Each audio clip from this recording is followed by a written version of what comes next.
Doom Control, Series 1, Episode 3, titled Puppet Control. Now, this episode is probably so far the weakest out of the three, but still good. There's some pacing issues and some, just a bit of, a pacing problem a little bit sometimes with this episode, but it's still good.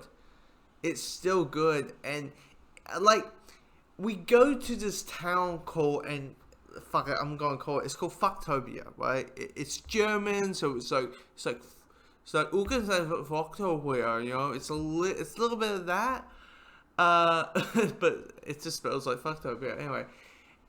And it's weird because there's a puppet show, and it's like a mad scientist, and you have an army of Nazi kids, and there's an action scene with gore and all that.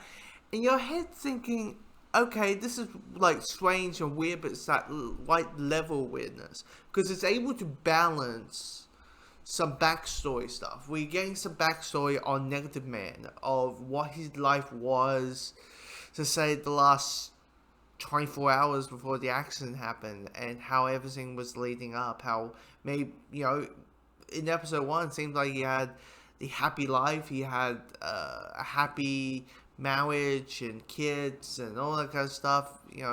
He was, while yes, the only thing he was maybe doing a little bit sneakily was, turns out he was secretly gay and all that kind of stuff. And in 1961, understandably so, why he did that, because it's 1961, and finding out that your ex-person is gay wasn't as opening or super open as we are today, where we kind of oh, you're gay, we don't care. It's all about who you are as a person. We don't care who what gender you are in bed with, and it had, but finding out that his relationship with his lover, what it was kind of shaken a bit, that his relationship of his wife was shaken, all that kind of stuff. For me, that just adds so much dimension, so much well-wittenness that have it. And yes, there's stuff dealing with Crazy Jane. I mean, Crazy Jane is a great character just because he's got all these personalities, all these powers, all these quirks. You kind of don't know what you're going to get by any millisecond that there is there. But yeah, I mean, this episode is a Negative Man episode. Not just because of the flashbacks and finding out what his life was before the accident.